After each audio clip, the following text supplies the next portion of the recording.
think you're gonna be okay. I think you're gonna live a long, healthy life. Thank you so much. If the biggest issue in your world is, man, like life's going well, but these damn velociraptors keep popping out, I think you're gonna do just fine.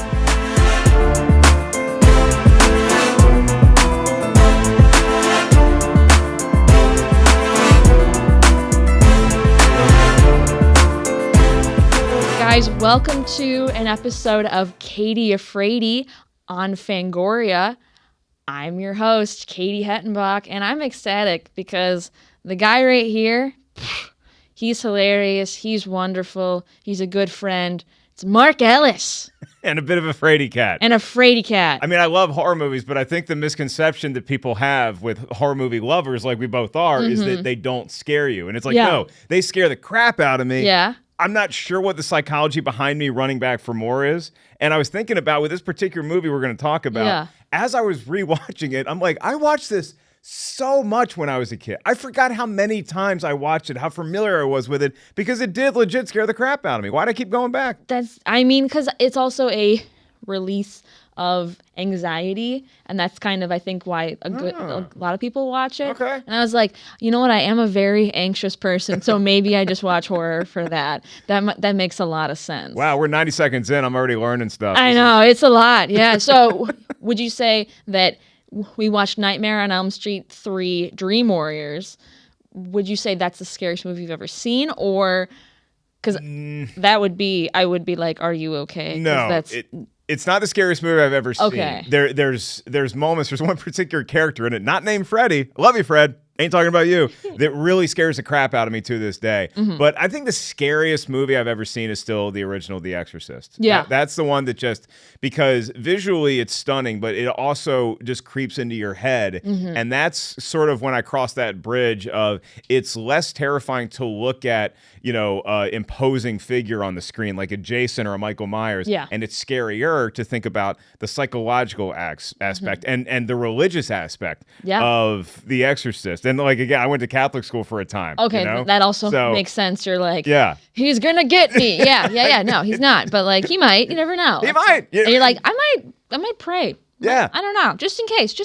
Like when you watch Top Gun, you're like, oh, Mav's being chased by somebody, but he's Maverick. He's a good pilot. He can get out of it. Yeah. There's no way to not get possessed. If the devil wants to possess you, he's going to do it. Yeah, you can't take vitamin B and that's going to ward off Satan. Like there's no way out if Satan wants to hop in your body for a little bit. Holy water, crosses. I feel like you could. Okay. Just don't be vulnerable. Don't be a child. But those at the end of that movie, the demon, Pazuzu, literally jumps from Reagan's body into a priest. Oh, true. Yeah. It's like all that work was for nothing. Yeah. I mean, come on, people. You sound like Jerry Seinfeld for a second. What's the deal with Satan? But yeah, so The Exorcist is like the scariest thing that I've ever seen. I still, to this day, have not seen The Exorcist 3. I hear it's really scary, so I should do it. I love George C. Scott, and I vividly remember being in a movie theater with my older sister. I think we went to go see Young Guns 2, the best Young Guns movie. And my sister and I were both big horror movie lovers as kids, and we'd sneak downstairs after everybody went to sleep and try to watch horror movies and stuff. And they ran a trailer before Young Guns 2. They ran the trailer for The Exorcist 3, and the trailer has the music at the beginning, and then it says this is 1990, 17 years since you walked these steps, and it shows the steps at night with the mist, and I'm like, yeah, I'm out. Like, I'm done. Have you ever been to the steps? No. In Georgetown? We're here. In Washington, No, Washington, D.C. I was like, here? In Los Angeles? They're here, right? They make movies outside of Los Angeles, Katie. What? Atlanta, D.C. occasionally. I think they probably filmed on a soundstage here, but they filmed the exteriors of this sort of I guess it's like a townhouse or a whatever it is in Georgetown, and you can still. So it's just right next to D.C. Oh, so it's a nice long walk. There's a Qdoba on the way. Oh, my favorite place, and then shout out steps. Sponsor. And I took a picture by the steps. I was working at the DC Improv a few years ago, and so during the day I was like, "Yeah, I'm gonna go." And I'm sitting there and I'm trying to get like this random tourist to take a picture of me, and it's hard because there's people jogging up and down the stairs, like they're just getting their morning workout in. I mean, if they're good steep stairs, they are. You know? Yeah. Yeah. Yeah, and it's a weird, eerie feeling. So yeah, Nightmare on Elm Street 3, nowhere near I think the scariest movies I've ever seen, but it does have some creepy crawly factors. Yes. Do you remember the first time you watched it? It was not in a movie theater. Okay. Because I was too young for that. First movie I saw in a like horror R-rated movie I saw in a theater was '89's Pet Sematary. Ooh, my sister and I tricked my aunt into taking us, and we're like, my parents would be cool with this. I want to play with you. Yeah. No fair, Daddy. This movie, Nightmare on Elm Street 3, came out in '87, and so somehow we had it on VHS. We taped it off. Okay. Like Showtime used to have these free preview weekends. Yes, and then you would for all the folks that record it. Yeah, couldn't afford cable. Yeah. So I had so many movies taped in like a 3-day span. And Nightmare on Elm Street 3 was one of them. Mm-hmm. And we kept rewatching it because this was right when Freddy was really peaking, both his inventiveness with the kills, his comedic timing. Like everything was clicking for Fred by this point. And so that was, I guess, the horror movie that the Ellis children would go to because that's the one that we had on tape readily available. This is the movie where I think people started to be like, okay, Freddy's not as scary. He's more like silly. And he's getting punchy with his taglines. And you're like, okay, this is a little cheesy. We're here for it. But we're starting to get to the camp factor. Well, you also wanted more of him on screen because, ironically, he wasn't not in the top 5 scariest parts of the movie. So you just want more Freddy because you know what you're getting with Freddy. It's the guy with the glove and burned skin, but he's also going to crack some one-liners. And again, I didn't know I was going to be a stand-up comic when I grew up, but I think one of the seeds that gets planted is probably courtesy of Mr. Krueger. You're like, I love this. This is you should honestly find what is his name? Robert Englund? Robert Englund, yeah. Yeah, you should find him and be like, you're the reason I'm a comic. I will. I mean, because of your good one-liners, because you did those. I you guarantee performed it so well. That would not be the first time he heard that. No, definitely not. Because by the time the first Nightmare on Elm Street movie I ended up seeing in a movie theater was Freddy's Dead, The Final Nightmare. That was Nightmare on Elm Street 6. Okay. And it was in 3D. Dang. Oh, and my buddy and I walked from school to the movie theater. It was the last day of school for the year, and then summer vacation. So my summer vacation that year, I think I was in 6th grade, kicked off with us sneaking in to see Freddy's Dead. And that movie is just like balls out hysterical. Like Freddy's crushing. Like he's headlining improvs by this point. Oh, damn. Yeah. Good for him. Yeah, he's great in it. And, he had he turned his glove into like a Nintendo Power Glove, and he's like, and he kills somebody with it, and he says, now I'm playing with power. Like, it's all gags and stuff like that. So I think Nightmare on Elm Street 3 is the perfect marriage of the genuinely horrifying lore of Nightmare on Elm Street with the promise of what's to come with a lot of lightheartedness. Yeah. I love that. Mm-hmm. I love that. This movie was wild, I will say. Had you seen it before? No, I've never seen it. And now I've watched it twice because we were supposed to record a couple weeks ago. Yeah. It's all good. It's all good. It's all good. Hey, it happens. It's okay. So sorry. Same. I do too. No, it's okay. But I watched it twice, so it's like in my brain now. I want to make sure it's in your brain. Yeah. Hey, I thank you for that. I thank you for that. But it's the movie follows these kids that are at a psych ward, and they're all having the same nightmares. Coincidence? I don't know. And then Nancy, who shows up, is just working there. She's an intern. She just graduated, or she's in grad school, I think.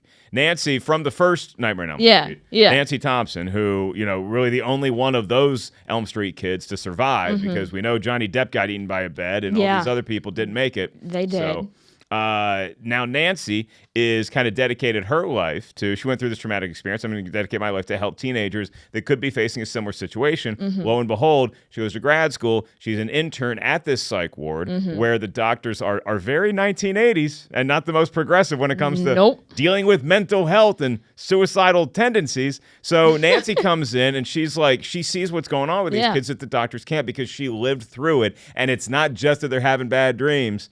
it's not some sort of thing in their life. It's because these are the last of the original Elm Street kids whose parents murdered Fred Krueger because what? He killed a couple kids? Yeah, I mean, he was pretty terrible. Couple kids. And the Jesus. school wasn't even that clean. Like, he wasn't even a good janitor. That's honestly, that is tragic. That's the biggest crime. That's the biggest crime. Is he was a terrible janitor. Not good at his job. He was bad at his job. Yeah. I mean, no wonder So they burned him alive. Honestly, fair enough. Yeah. Fair enough. Then they covered it up. They buried his remains in some abandoned car graveyard, and it was never to be heard from again, but now he's invading kids' dreams again. Mm-hmm. And what's different about this Nightmare on Elm Street, and I think one of the reasons why it still holds up pretty well, it separates itself from the first two because the first two... Suicide. Well, yeah, there's a gaggle of kids in the first one, but you're focusing on Nancy. Yeah. Now you're focusing on these suicide survivors or kids who are at risk, and that's why they're in the psych ward. Yeah. And so they're all able to sort of team up and have this like shared experience where they'll kind of cut each other down. It's a lot like us hanging out at the Comedy Store. Oh, yeah, Where they will 100%. insult the crap out of each other. Oh, yeah. in It's group, hilarious. But they're there for each other at the end of the day when they need to be most. I love that. They, what is the actress? I'm terrible at names, and I got you. I'm 100%. good at this stuff. Patricia Arquette. Mm-hmm. Who I believe that this was her first role. One of her first big screen roles, yeah. But the opening scene where, she's having a nightmare and, she looks in the mirror and it's Freddy and he's like, cutting her wrists, and then the mom wakes her up and then she's doing it. I was like, oh no, this is what we're in for the movie. That like really set the tone of, okay, this is where we're at. Cool. Normally it's like, oh, Freddy's gonna like slice your chest open or like stab you and then, you'd bleed out. But now it's like, nope, we're gonna make you look like you're now like self-harming. Yeah, and I got to question Freddy's strategy here, and I think he probably would do the same for himself. I think if you were to interview Freddy, he'd probably say, yeah, I sort of got ahead of myself. I put the cart before the horse because he's inflicting pain on these kids in a way that it does look like they were trying to kill themselves. Yeah. And so in he didn't mean to do this, but they all end up at the same place. Yeah. And it's their teamwork that's able to fell Freddy. Yeah. At the end. And so if he hadn't united all these kids together, if he Yeah. would have just killed them like the old days, then it would have been fine. Yeah. Get the job done. Thank you. Don't he's like teasing them. He's like, oh, I'll cut your arm here. Oh, I'll scare you here. Oh, da-da-da-da. But it's like, no, get the job. Get in, kill the kid, get out. Yeah, maybe though Freddy realized that the killing wasn't the fun part of it. Because it's... the torment. I mean, if I was Freddy, the tormenting would be the most fun, and watching them squirm, watching them panic. I mean, that's fucked up, but that's what if you're a villain, that's the most fun part, is watching them squirm. I guess them it's torture. Yeah, it's the horror movie villain version of the Bond bad guy explaining what they're going to do to James Bond before they do it, and what they're going to do to the world, and what their master plan is. Yep. And then Bond has time to foil it. Yep. So it's a very Batman-Joker relationship, where as much as Joker hates Batman, Joker still realizes he needs Batman in Gotham, or else life is going to be so boring, because there's not a cop on Earth that can compete with Joker. Batman is fun competition for him. Exactly. Like, Nancy's good competition for Freddy, and so now she's leading this new army. She's kind of like the head coach. She was a great player, and now she's become the head coach of this team. And she's like, I'm gonna round these kids up. Even if these doctors don't believe me, they're like, uh-oh, the intern's back. The doctor, it's such a cringy moment. Also, she's in grad school. What? That's honestly my age. That's like 25, 26. Yeah. She looks like she's dressed up like she's like 40 plus. It's interesting because she has a gray streak in her hair, and it's on the opposite side than it was in the first movie. So her hair's going through some stuff. It's going through some I got some trauma. We all get gray hairs. It's okay. Some of us more than others. Some I have, they be coming in. But also, I mean, you have a bunch of nightmares. She's taking this experimental drug called Hypnosil, which is a dream suppressant, so it kind of keeps Fred at bay in case, I don't think he wants, think he realized he didn't want that fight. Yeah. But so now he's just going to pick on teenagers. Like Yeah. once you age out of it, Freddy really doesn't care about you anymore. He Yeah. really, that's his wheelhouse is Yeah. like the high schoolers. So Nancy comes back and these doctors, God love them. One of the there's a nurse who's very Nurse Ratched-like, who just kind of like very by the book. Then Yep. you have this doctor who's not an old guy himself, played by Craig Wasson. He's the guy who's like, okay, look, I'm trying to relate to these kids. Yeah. And they just keep dying on me. Like, It's like, I don't know why they're dying. What's happening? they just keep offing themselves, and I can't seem to stop it. And so, I think against his better judgment, he starts to side with Nancy. But in doing so, he realizes that Nancy does have not just like experience with this, like she's lived through this exact form of nightmare, and that she can be of service to these kids. My favorite scene in the whole movie is a group scene where we've had a couple deaths by this point, and we're really like messed up. And so now it's time for her to come clean, and the kids are doubting her, and they're like, you don't know what we're going through. And then she's like, I know who's trying to kill you. He wears a dirty brown hat. That line. And then the mood changes and the music starts to creep in, and the zoom slowly into her. It's just so chill-inducing because now all these kids realize at the same time, this is horrifying because we're not dreaming. Like, this is a real thing that's happening, but it's also encouraging because it's like she knows what we're going through and she's still alive. Yeah. She's doing well. Yeah. So maybe one day we can get over this bridge. Little do they know. Well, Little do they know. Little did I would say the one kill that stuck with me the most is honestly the first kill in the hospital, where I'm just gonna go. The two boys are like, you better stay awake and watch me sleep. If you see anything, you wake up. And of course he falls asleep. And Freddy, he gets into his head and he like slits his wrist and then like is like using him as a puppet. Yeah, so this guy is like a fan of puppet. That's like what he does he's to pass a puppet. the time. He makes puppets. And now he himself is being a puppet by his like tendons, and he's like walking like this, and they, oh my god, and then you just see him do that, and all the kids are like, no, we gotta stop him, and then of course there's an open window because windows open at the psych ward. He got to some higher floor that nobody else can get to in time, and they were just no, oh my god, and then he just you see Freddy with the little strings, and then he snips them. And it's a great kill. It's a very inventive kill. It's one that you would put on the resume at the top line. Yeah, you're like, that's like top 5 maybe. Another one that I really enjoy is when I believe her name is Tina, who wants to be an actress. She's going to move to LA. She's going to be an actress. She's going to be an actress, baby. Yeah. What's she going to do? So she's studying how to be famous, and who better to teach how to be famous than Zsa Zsa Gabor, who happens to be on the TV that she's watching, being interviewed by Dick Cavett, legendary talk show host. And she's just chain smoking. Yep. I'm like, you are what? 12? 11? Where are you getting these? In a psych ward? I guess it is the 80s. I don't know. Yeah. I don't know what they give kids in a psych ward. Well, I don't want to point too many fingers, but a very young Lawrence Fishburne is one of the orderlies there. Okay. And so he's kind of like, he feels for the kids. And so he's like, look, I'll give you 5 minutes of TV. Here's a cigarette. You didn't get this from me, Yeah. And then you have like some creepy orderlies there too. But Lawrence Fishburne is like looking out for the kids' best interest, I think. Yeah. And he's like, look, I realize that you're in a tough situation.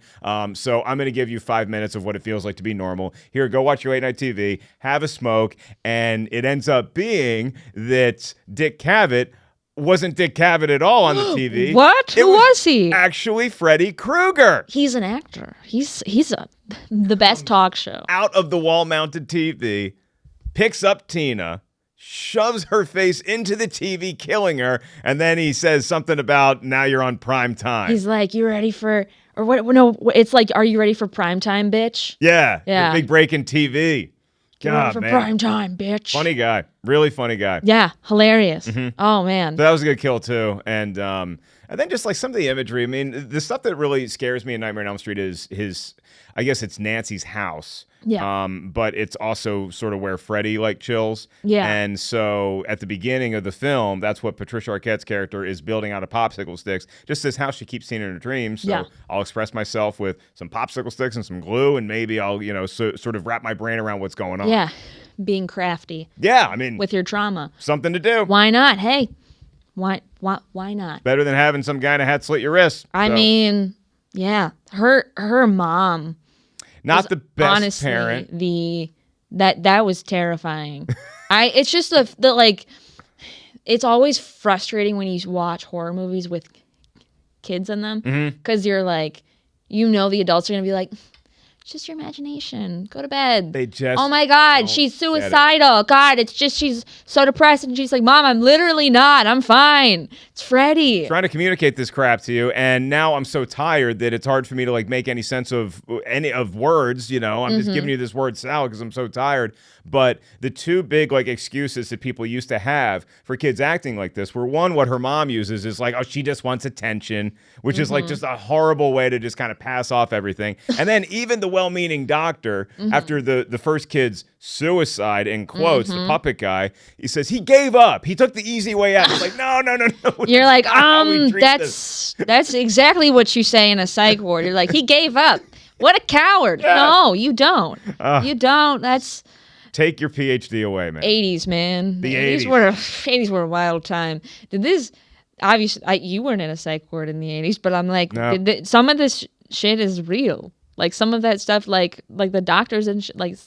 Yeah. That happened. It's a cuckoo's nest. I mean... That's why... Yeah, that's the kind of what Wes Craven was, like, loosely going off It's of. my biggest fear in life. Is like, you can bury me alive, you can set me on fire, you can throw me in there. I don't care what great white shark, fine, great way to die in my opinion. Yeah. Scariest thing for me is like for some reason I go to this psych ward or whatever, and I'm just visiting, right? And so I'm just walking around and I'm like, oh yeah, I'm just here to visit somebody, and they're like, oh okay, and then they're like, oh can you just sign this like to check in, and then like I end up signing things. There's this movie that Soderbergh did. He filmed the whole thing on a iPhone or something. Unsane. Yeah. And I'm like, you're literally showing the world my nightmare, Steven.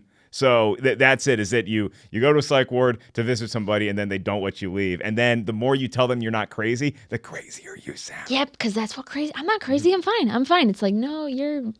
Yep, you're throwing feces at people. Stop. Hinges are coming off. They're off the rails. And I'll go to feces quick if somebody's locking me in somewhere. I'll go to feces within 10 minutes. Right I'll away. Poop on command. Right away. I will shit in every corner. You see me on stage. I will do it. I will. I can only do this trick once a set. But then it shuts down the whole building. It's a mess, but honestly, it's a showstopper. Literally, it's a showstopper. It gets clicks on the gram. That's what, and that's what we do this for. We do it for the clicks on the gram. So, I honestly think the most frustrating part is, like, in the end, the kids are like, "Oh, we're battling Freddy. We're in his world now," and they're like, "I'm gonna be a superhero." They're up for the fight. They're like, anything can happen. It's the dream world. And this like nerd kid's like, I'm a superhero. I have powers. And he's like, I don't believe in that shit here. And obviously he dies. I'm like, well, no, duh. But then when it's like, you think it's over. You think, oh, Freddy's gone. And then... He's never gone. Nobody's ever really gone. And then Nancy's dad appears. As an angel. John Saxon, who is an angel in real life. That man is gorgeous. Stunning. Legend. Beautiful. He passed away. He died in the movie. And Nancy, he's like, Nancy, I wanted to say goodbye. And she falls for it. It's a nice moment. I was like, it's not him. You called it. You dumb bitch. You're gonna die. No. Yeah. No, that's not real. Elm Street doesn't have endings this happy. No. And then... to have Freddy be like, finally, and then kill her, and then I was like, that's how she's gonna go? That's not how Nancy... I felt like that was a cop-out for Nancy. I feel like she would have gone out fighting more than... I don't think she would have been tricked by that. I disagree. First of all, good for Freddy. I mean, he's wanted this kill for a long time. He's been chasing this white whale, and this Ahab got it. So congrats to Freddy. I think that Nancy accomplished the mission, though, because, A, she survived her own movie. So that's huge, right? Yeah. She survived the initial Nightmare on Elm Street. And then she goes back and she helps these kids survive their thing for the time being. Like, have you seen Nightmare on Elm Street 4? No. Okay, the beginning's really not going to please you. Okay. If you're a fan of the crew from Nightmare on Elm Street 3, I love you, Kincaid. I'm rooting for you. Don't watch Nightmare on Elm Street 4. I'll skip that one. Let's go right to 5. If you're rooting for these kids, don't watch the next one. I figured everyone dies every movie. Yeah, that's but what I figured. I think Nancy did her job. And what are you going to brag about for the rest of your life? It's cute you're going to grad school. Yeah. It's adorable you're studying this stuff. You survived Freddy Krueger in high school. Yeah.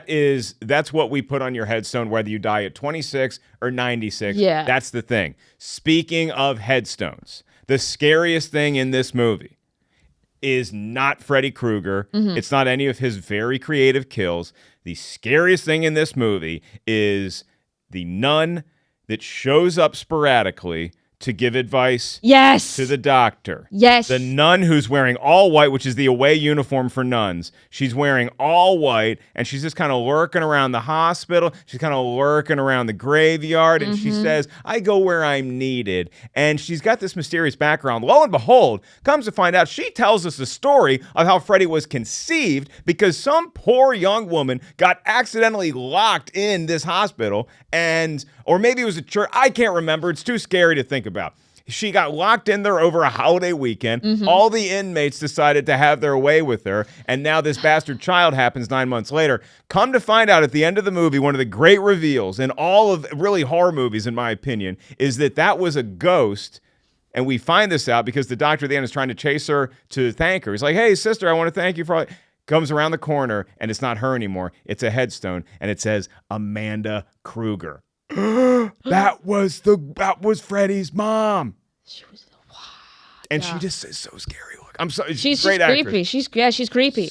Especially for a kid going to Catholic school. Oh my God. Yeah, I don't have experience with nuns, but my dad was Catholic, so he'll tell me the horror stories. But yeah, I can't imagine that. Well, the thing Terrifying. is too, it's like, and I even think like when I was a kid, like when we would watch this movie a lot, I'd probably fast forward the parts through because just her look was like, I would rather wake up and at the foot of my bed see Freddy Krueger than see her. Yeah. Because I also, I don't have it anymore. There was a period in my life a few years ago where I'd have this thing called sleep paralysis. You're familiar with that at all? Mm-hmm. So my version of sleep paralysis, which is not just, unique to me, a lot of folks have shared similar experiences and visions, I guess. It's that dream state where you're not quite asleep and you're not quite awake. And so when I was a kid, it would manifest in the form of I'm up to bat and the pitcher throws the baseball and I'm trying to swing and I just can't I can't get the energy to swing. I'm kind of powerless against this fastball I want to hit out of the stadium. And now if I sleep on my back, sometimes it'll still happen. What happens is I have this vision. There's a middle-aged elderly woman dressed in all black in the corner of my room. She starts walking towards me, and then she gets on top of me and is suffocating me to the point where I can't breathe. This is real. And it goes on for like 20, 30 seconds, and it's just the scariest, most terrifying thing because you can't fight back. And then, you wake up, and you're like, oh, holy crap. Yeah. And the first time it happened, I legit thought my apartment was haunted. And I'm like, oh, I got to move. Yeah. Like, I can't do that. And it happened to be the night after Eliza Schlesinger and I went to go see Drag Me to Hell. Okay, The movie. that's good. Well, and there's an old woman with like fingernails in there, so I thought maybe I was just scared of her, but this kept happening, and it happens when I sleep on my back. Interesting. So if I'm a side sleep. That's your like now I literally have to do this. Yeah. No, I think I've had sleep paralysis, but I've had lucid dream. Yeah, a lot. yeah. So like I control my dreams, but there are times where That's cool. And I usually know I'm dreaming. Yeah. But there are times where I will wake up in a dream, so I will go full Inception, and I'll have a dream within a dream within a dream, and that's happened several times where I'll be like, oh, I'm awake. I need to go to the bathroom. I'll go to the bathroom in my dream, and then there'll be like a demon, and then they'll like attack me, and then I'll wake up and I'm like, I'm still in my bed. What the fuck? Yeah. So I mean, it's kind of like what happens to Patricia Arquette at the beginning of this movie, where she wakes up, she thinks she's awake, but she was still like she was another layer deep. Freddy tortures you to the point it's a 7-layer dip of dream. Yeah. Where you wake up and now you're not the cheese yet. Yeah. You're still down here at the beans. You haven't even gotten to the guac yet. Yeah. You haven't even gotten to the sour cream yet. No, You're still way down here. not even there. You need a chip to get out of there, but you can't. Yeah.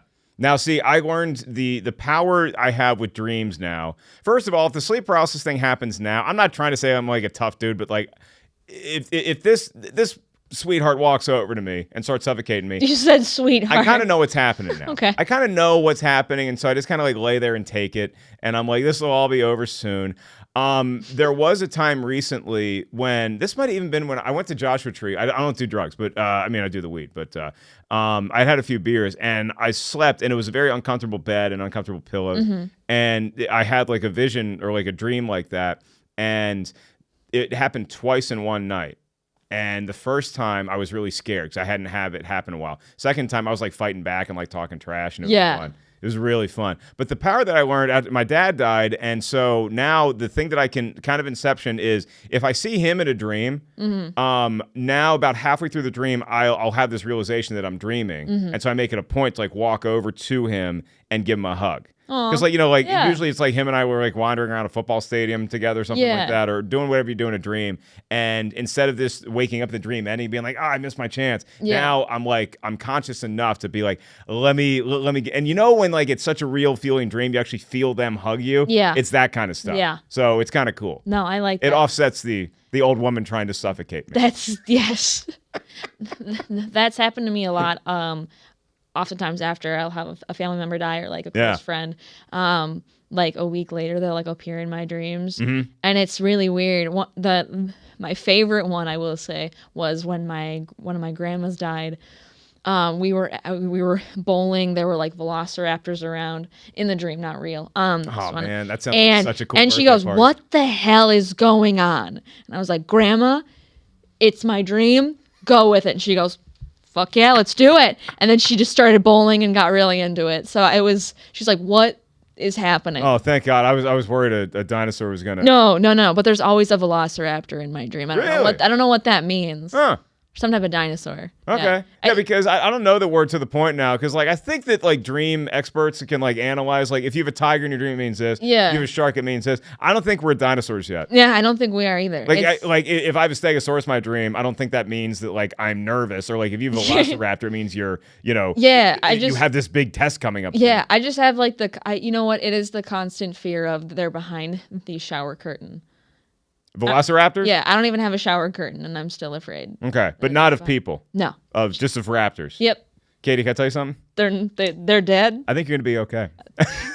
I think you're gonna live a long, healthy life. Thank you so much. If the biggest issue in your world is, man, like life's going well, but these damn velociraptors keep popping out, I think you're gonna do just fine. They pop up everywhere. I can't escape them. You want to hear something creepy? So when I went to Catholic school, you take religion as a class you take. So the religion teacher, super nice woman.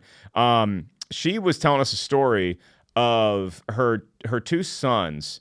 I guess they had the same dream, the same night. They slept in the same room, mind you. So they said that they had a dream.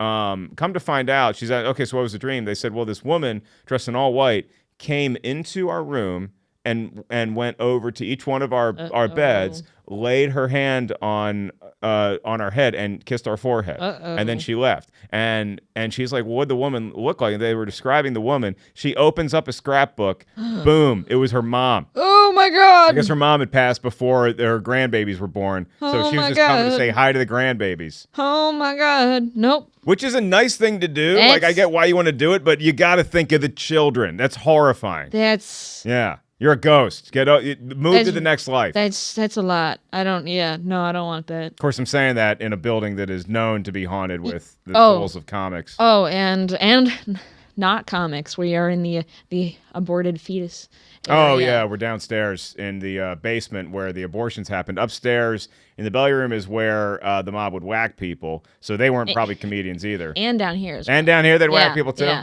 All right. So there's a lot of people. It's not just comics looking for stage time posthumously here at the Comedy Store. Well, all kinds of ghosts here. Lots of ghosts. I worked here for 5 years, I'd say. The last year and a half, I was just doing one shift a week because I was already regular. But I was here during the day during the phones, and then I'd go down to the cover booth and I worked the late shift in the main room or whatever, and I had to turn out all the lights, which is the scariest part of working here. Yeah. I never saw anything. Yeah. I heard stories of people seeing chairs float and turn themselves over. I never saw a damn thing. What am I doing wrong or right? So did you feel anything? Nope. Oh, damn. One time I was peeing in the belly room bathroom with all the lights off, like it already closed up for the night. And look, like I thought I felt the chill, but I also, like, again, we watch horror movies all the time, so I think that's just a psychology playing tricks on you. Yeah. Like I'm at the point now, like with all this like UFO, UAP stuff, you got to show me some hard evidence. Don't show me radar with a Tic Tac on it. Show me an actual video. Show me the alien. Come on. I want to see it. Yeah, or the ghost in this case. But all of them, yes. We did a ghost hunt of the store. How'd that go? It was good. It was good. Productive? It was productive. I will say I'm a woman of science first. So I'm like, look, this stuff is cool and I want to believe, but like I will rule everything out. I will say there are moments in life where you have that, I need to get out of this room right now. Your fight or flight. And that happened twice where I was like, something is telling me to get out. Really? In my gut. And it was in the sound catwalk to get up to the sound booth. That's creepy. I was in there in the dark and they had me in there alone. Yeah. And I was in there for like 30 seconds. Yeah. And I like booted out of there. And then down here in the storage room, we were talking to the good old bowler hat hitman himself. That's Gus. Yeah. And I would like to say that Gus and I are mutuals, that we are friends. You would hope. I would hope so. I have respect for him. I don't, I want to be his friend. And you don't think that you made the cut? I don't know. But I think we have a respect. Since I've been down here, I feel like if I go back there, I don't feel much. And if I do, it's not like as bad as it was before. Yeah, I'll let you pass, give you a fist bump. Like, hey, I appreciate your bravery. He's like, hey, thanks for telling the story, Well, I mean, it sort of keeps them alive. It keeps the legacy alive in a way. So I want to tell their story and do it right. Yeah, that's probably why Freddy got all that power to get into kids' heads. He kept making movies about the goddamn guy. Right? It's like, okay, if you want to take his power away, stop giving him attention. Yeah. That's the same thing with Trump. Exactly. I went political. You went political. Hey, everyone knows that at the 40-minute mark, this podcast turns political. This podcast turns so political. Let's get into... We're talking about abortions. Let's get into it. Let's do it. Yay or nay? Yay or nay? Ready? 1, 2, 3. I'll drive you there. Huh? No? Hell yeah. No, I mean, like, the whole thing, it's such a fascinating experiment. I think it's why the Nightmare on Elm Street movies, to me, have maybe more repeat value, or maybe just, like, more, like, I like to sit and think about them, because Jason, like, Friday the 13th is a very successful franchise, long running. Jason, not a strong swimmer, and that's pretty much the story. Like, then you just got these weird zombie powers. He can't swim. Michael Myers, kind of like a cool, the shape or whatever, like this. He walks really fast. He's a power walker. And across states. He got in a car and drove in Halloween H2O off camera. Like, I don't know how he got to LA, do you? That's impressive. He's from Illinois. Got the fastest car known to man. Yeah, very strong legs, power squatter. He can fly. That Michael Myers. But Freddy, it's just, he's getting into your dreams and like there's no defense, and it's just learning how to manipulate your dreams to your advantage is like such a cool thing that I think that the women in my family have actually gotten pretty good at, to the point where they'll have dreams and it's like, harbingers of the future. I got in a fight in college one time. And, just like a big frat brawl or whatever. And I got some stitches. I got some licks in, but I got stitches on my chin. And that night, my mom had a dream that I was in danger. So it's like, just that kind of power. Like, they have it so strong that they try to turn it off. They try to dull it because, like, it's just too much to handle. Ooh. But I think it's just a really interesting gateway into whatever else there is to this human experience that we're not tapped into. That whole 90% of your brain that we're not using thing. Yeah. And I think Freddy is just a leader on that frontier. And he's using, like, 80% of his brain. Yeah, Freddy's using a lot of that rock. He's using a lot more than we are. Yeah. I predicted, like, this episode will air later, but a week ago, I was like, I think there's going to be a fight tonight. And then there was a giant fight at the Comedy Store, and I was like, I think I was on stage. Was that the one that like spilled out of the OR? Yeah, I was on stage. It was right when I said thank you, good night. And then it got huge. Standing O. Standing ovation at every time he takes a shit on stage. Standing ovation. And maybe it's the feces starting the fight. But as I'm bringing up whoever the next act was, I could see some commotion in the back, and I couldn't tell what was going on. But then it like spilled out. So, but I called it earlier that day. You knew it was gonna happen. I was just like, what if there was a fight like today? Like, how funny would that be? And it happened, and I was like, hey, that was me. Did I manifest that? Whoa. Okay, well, I hate to do this to you and put you on the spot. I am on stage at this very comedy club in a matter of 5 hours. Yeah. So, how's the set gonna go? How's the night gonna go?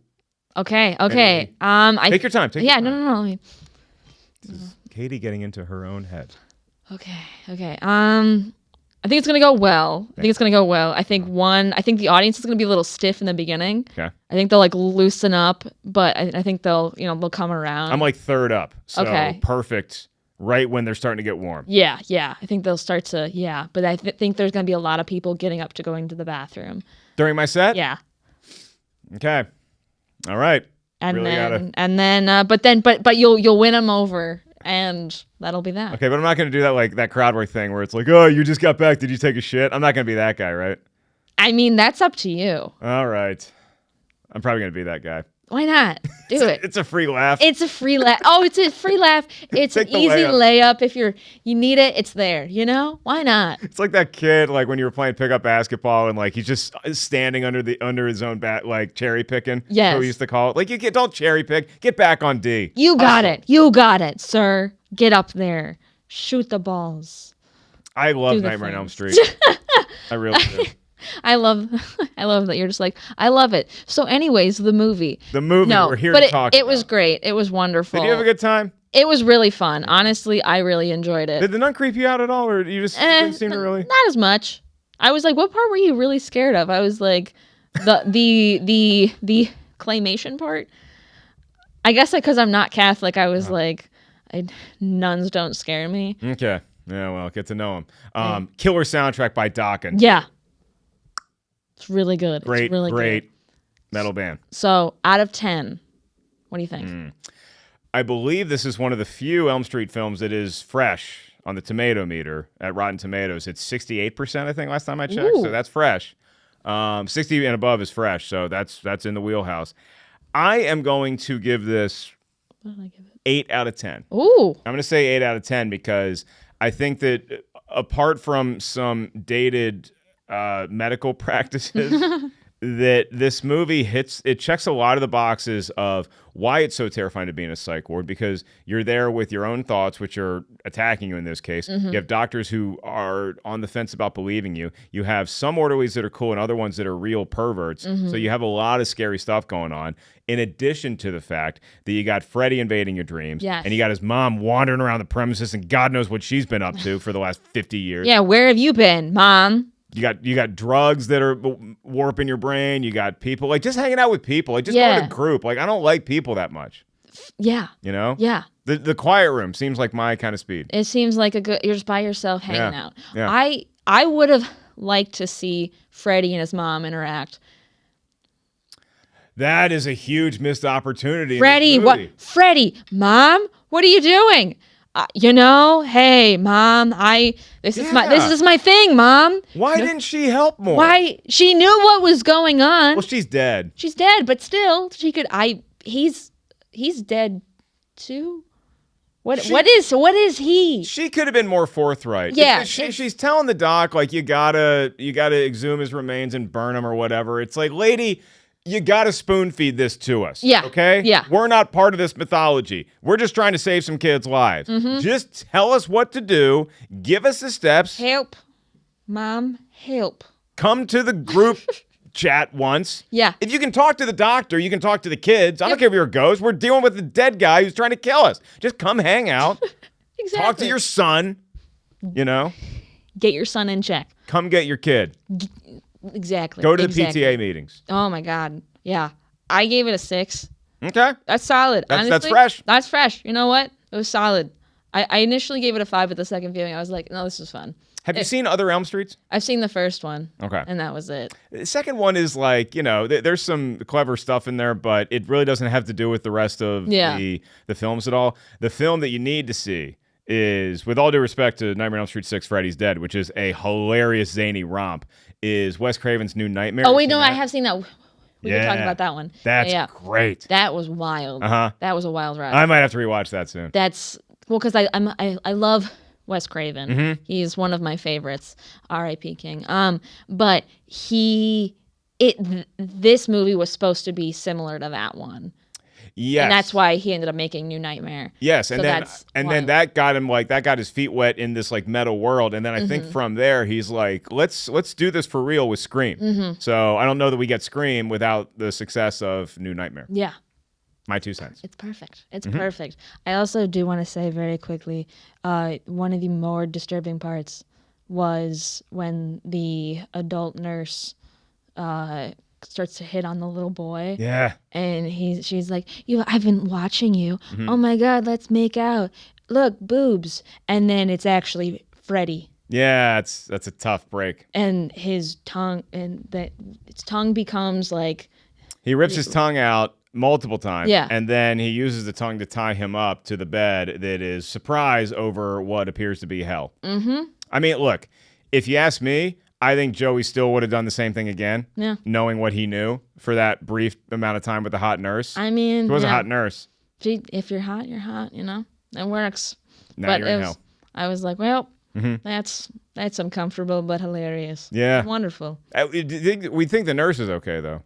Like, Freddy's just impersonating the nurse. This isn't one of those things. She definitely has to. I think she's fine. Yeah, because I think, you're right. She didn't grow up on Elm Street. The adults didn't know what was going on. They have no idea. Yeah. No, the nurse is just walking around in her effervescent hotness, just like, if you're telling me that somebody's pretending to be me and then turned into a murder, that has nothing to do with me. Yeah. It's not like Terminator where you have to kill the person, then you can impersonate them. Exactly.